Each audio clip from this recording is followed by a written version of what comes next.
Umeona siasa zenye huwa Kiambu. Kuna wengi hawakuja kuomboleza na sisi. Na siku ya mazishi wakaleta watu kupiga kelele kwa mazishi.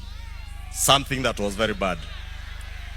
Na hiyo ni kawaida ya siasa Kiambu, rais, isikushtue. Siasa huwa zinaenda na zitajipanga. Na siasa inajipanga na kazi ambayo mtu anafanya. Huu bambe unaona Kiambu, rais, usikushtue. Jambo la muhimu ni hilo Mheshimiwa Korori amesema. Kaunti ya Kiambu ndio ilikupea kura nyingi zaidi ya kaunti zile zingine zote Kenya mzima.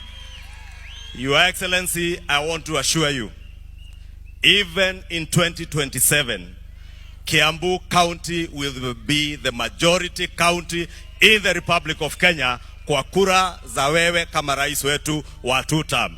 Adwa Kiambu ne mugeta tu 2 term.